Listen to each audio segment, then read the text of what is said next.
Has it ever made you wake up with the feeling that something inside you has begun to change? You do not know exactly what it is, but you perceive an internal agitation, as if a forgotten part of your being began to move after a long time in silence. That perception, although difficult to explain, makes it clear that something deep is emerging.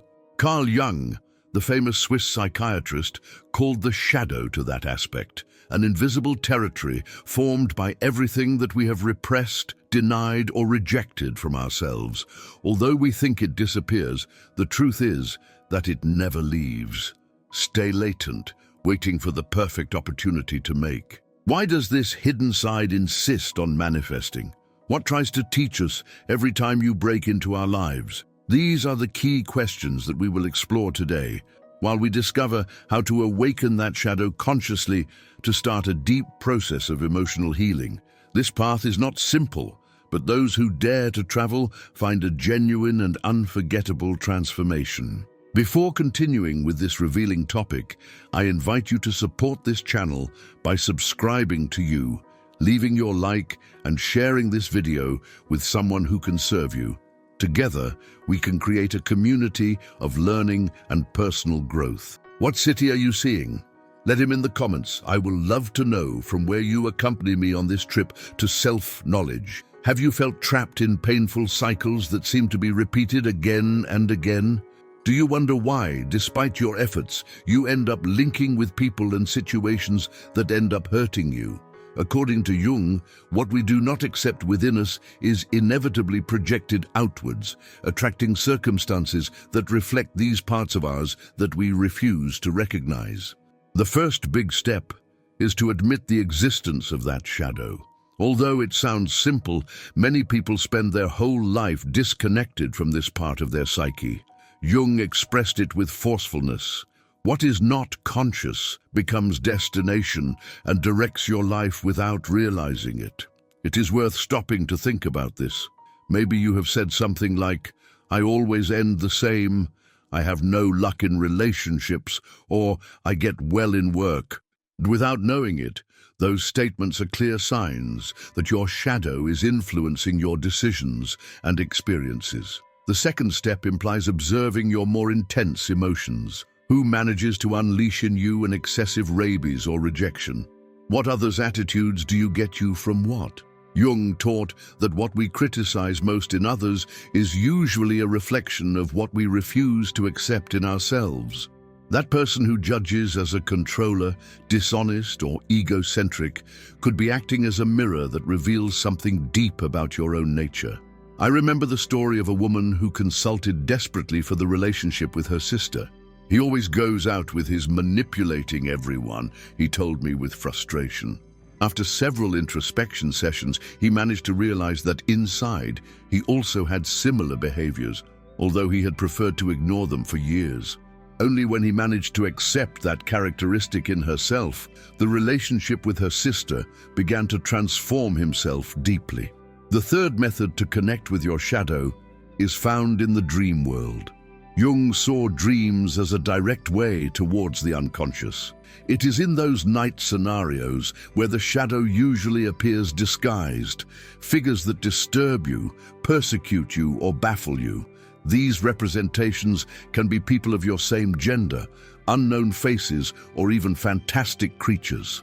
Observing these characters and questioning what role they play in your reality is a powerful tool to start an internal dialogue. A useful strategy is to start a dream notebook. Every morning, before immersing yourself in everyday activities, write down any memory you have of the dream. Although at first only vague details, with constancy your ability to remember will increase, and you will begin to detect repetitive patterns and symbols that emerge from the depths of your mind. The fourth way is to analyze your compulsions and dependencies. What habits do you still repeat knowing that they harm you? Excess of work, uncontrolled food, harmful links. For Jung, addictions represent desperate attempts to fill internal gaps that can only be completed when we embrace our hidden parts. Every time you fall into a repetitive behavior, ask yourself these questions. What emotion am I avoiding facing? What silenced aspect of me is asking to be heard? The fifth method is to use art as a means of expression. Drawing, writing, painting, or moving freely, leaving what is necessary without judging, is a powerful channel to allow the shadow to manifest. Jung himself practiced what he called active imagination. This exercise consisted of allowing images of the unconscious to emerge spontaneously and then interact with them. Thanks to this practice, he was able to explore his own shadow and build a fundamental part of his theories. You can try too. Take a blank sheet and start drawing without any specific purpose. Let your hand move freely without worrying about the result. When you finish, observe carefully what you have embodied and ask yourself, what message is trying to transmit this image about the aspects of me that I do not want to see? The sixth method is related to the identification of your complexes. Jung described the complexes as groups of thoughts, emotions, and memories loaded with emotional intensity, all linked to a thematic nucleus.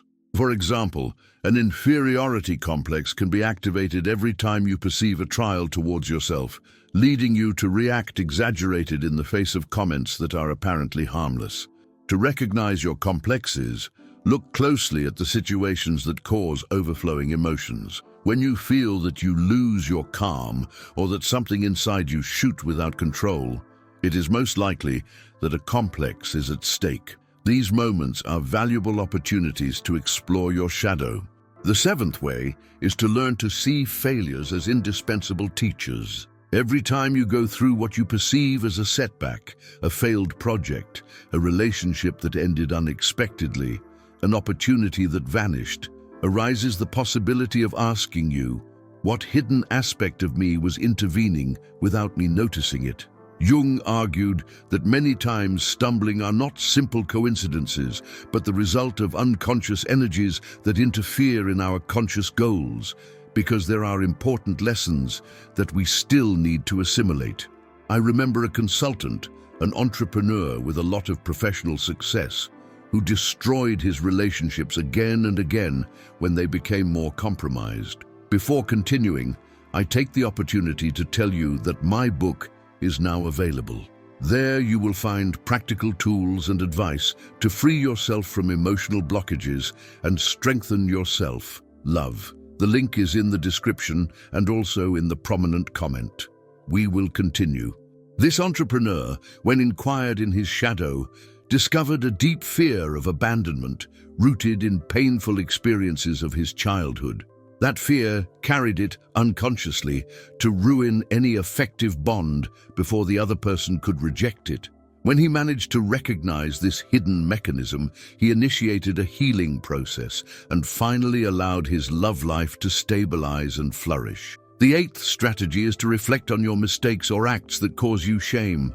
Jung did not interpret sin in a strict religious sense, but rather as an internal disconnection of our authentic essence. Those moments that generate guilt or remorse are direct accesses to connect with our shadow. A transforming practice is writing a letter addressed to yourself from the perspective of that part that committed the act that is shamed. Question: what did that part of you need at that time? What tried to protect or get? Very often, you will discover that even in your darker behaviors, there was a positive background intention, perhaps seeking protection, recognition, or affection, although erroneous manifest. The ninth strategy is to examine your prejudices. We all have preconceived ideas about certain groups, behaviors, or situations. According to Jung, these automatic judgments are reflexes of our own shadow. The next time you issue a strong trial about someone, ask yourself, what is in this person who awakens so much discomfort in me? What hidden aspect of myself is it coming to light? Some time ago, I worked with a woman who deeply rejected those who considered frivolous or materialistic. When deepening that repulsion, he discovered that within himself there was a silenced part that longed to enjoy beauty, pleasure, and material comfort, but had been hard criticized in the religious environment in which he grew up. When reconciling with that side, he not only stopped judging others, but also allowed to enjoy simple pleasures without feeling guilty. The 10th strategy is work with archetypes. Jung identified universal patterns that are part of the collective unconscious, which he called archetypes. Among them, we find figures such as the hero, the mother, the wise, or the trickster. Each symbolizes essential aspects of human experience. Explore what archetypes awaken affinity in you, and which ones you reject can reveal deep secrets about your shadow. For example, in today's society, many people reject the archetype of the jester or the madman, that disorderly, unpredictable, and rebel energy that challenges the conventional. However, Jung taught us that reaching all implies integrating all archetypes. Perhaps that part of yours that dreams of breaking schemes, being more authentic and escaping external expectations is just what you need to reconnect with your inner vitality. The 11th technique is to practice active imagination. This tool, created by Jung, proposes to establish a conscious dialogue with the figures that emerge from the unconscious. You can start focusing on an intense emotion or a dream image, allowing it to evolve while keeping part of your attention as a witness. I have seen many customers discover surprising truths in establishing these internal conversations. A woman, for example, imagined her anger as a huge red dragon. When asked what he wanted, he understood that this dragon had been his guardian for years, protecting her from abusive people. Instead of trying to eliminate her anger, she learned to recognize her as a powerful ally and to redirect that force constructively. The 12th route is to observe your closest links as reflecting mirrors. Jung argued that we are attracted by people who embody parts of our unconscious that we need to integrate. Your closest friends, your partner, even those with whom you have conflicts, all are carriers of fragments of your shadow. Think of 3 people who cause strong emotional reactions in you, whether these positive or negative. For each one, ask yourself, what trait I admire or detest this person? How could that trait be reflecting something that I have not recognized within me? The 13th technical, perhaps the deepest, is to see your traumas as portals towards integrity. Jung believed that the deepest wounds hide the potential of our greatest strength. Each traumatic experience fragments our psyche, leaving parts of us trapped at the time of pain. Acting the shadow consciously means to return to those painful memories, not to revive suffering, but to rescue the forgotten parts that were there. This trip requires courage, compassion, and in many cases, the guide of a specialized therapist. However, it is the most direct route towards an authentic healing. When working with the shadow, we inevitably find ourselves face to face with emotions that we have avoided for a long time: anger, sadness, shame, fear. Jung reminded us that these feelings are not enemies, but vital messages about unsatisfied needs and unresolved wounds. Imagine your shadow as a small child locked in a dark basement for years, hitting the door desperately to get your attention. Each self-destructive behavior, each toxic bond, each anxiety attack is that child trying to be heard. All those behaviors and reactions are desperate attempts from that inner child to communicate with you. When you finally decide to open that door and give it a space to express yourself, you realize that it was not the frightening monster you imagined, but a fragile and sensitive part of you that has been waiting for years to be seen, accepted, and loved. There is a central concept in Jungian psychology that explains this in depth process, the individuation.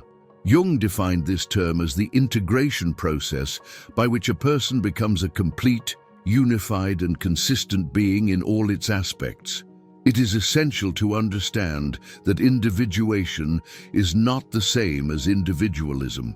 It is not about isolation or focusing solely on your own interests, but about discovering your authentic essence and the unique purpose that distinguishes you.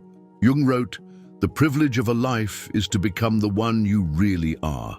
Although it sounds simple, this is the challenge of an entire existence. Every time you assimilate a hidden appearance of your shadow, you take another step towards your true self. This path is not quick or immediate.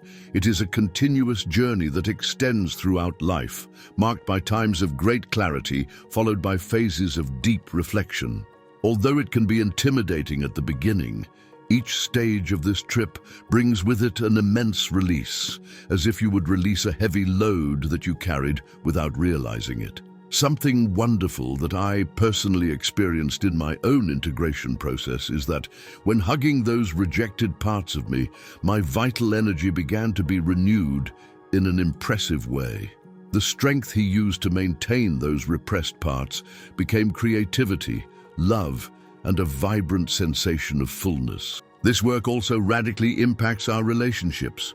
When we stop projecting our own shadows on others, we begin to see people as they are, without filters or distortions. This opens the door to authentic connections, where acceptance and sincerity are the base. Jung noticed that many people reach half of their lives feeling that despite their external achievements, something essential is missing. He interpreted that void as a deep call of the soul, an invitation to start the way to fullness, to reconnect with the parts of us that were relegated in our attempt to fit into social norms. This call usually feels like a crisis, but in reality, it is a sacred opportunity to rebuild you. Jung wrote, "There is no awakening of painless consciousness." Explore the shadow can be a challenging process, but the pain that arises on the road is the pain of expansion, of growth, of becoming something more full than before. A frequent question I receive is, how do I know if I am doing this job correctly? The answer is simple.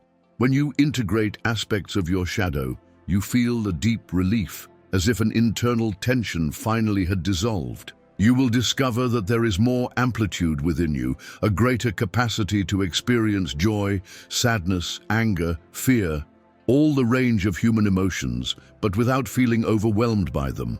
You will also begin to notice transformations in your links and in the way you face difficult situations. Those people and circumstances that previously activated intense responses in you lose strength and stop having the same impact. You become more capable of acting with consciousness instead of reacting automatically. This does not mean that uncomfortable conflicts or emotions disappear, but that you will learn to interact with them from a more awake and compassionate state. It is essential to remember that work with the shadow does not seek to fix us. We are not defective, we are fragmented, and the process of integrating the shadow is an act of reconnecting with our original totality, of recovering the pieces of ourselves that we have ignored or left behind. Jung affirmed that each human being has a unique purpose, a specific mission to contribute to the world. But we can only discover and live that purpose if we make the conscious effort to integrate our shadow. If we do not do it, our energies disperse in internal struggles and projections outside, preventing us from reaching our true potential. Now, I want to address you directly, from heart to heart. If you have felt that inner voice, that perception that there is something more reserved for you, that despite all your achievements, there is still a vacuum, that is your deepest essence calling you to start this path. It is no accident that these words are reaching you at this time. There is a part of you that already acknowledges that the time has come to meet again with the forgotten aspects of your being. This journey is not simple, but I assure you that every step towards the integration of your shadow will bring you closer to a more authentic existence, full of meaning and real ties, and it is best that you don't have to do it alone. Having the help of a therapist specialized in the Jungian approach, participating in an interior development group, or surrounding yourself with people who are also traveling this path can make the experience much more enriching and light. Jung wrote, "Your vision will be clarified only when you can look inside your own heart. Who looks out, dreams. Who looks inward, wakes up." Always remember that every facet of your shadow hides a treasure. Your anger contains your power and the ability to put healthy limits. Your sadness keeps your ability to connect and feel deep compassion. Your fear contains your intuition and your internal wisdom. Your shame contains your most genuine vulnerability and humanity. None of these emotions need to be denied or eliminated. Everything must be transformed and integrated. The work with the shadow ultimately guides us towards the encounter with what Jung called the archetype of the self, that psychic totality that goes beyond and at the same time integrates the conscious self. This encounter usually feels like a deep spiritual experience, a reminder that we are part of something much more vast than our individuality.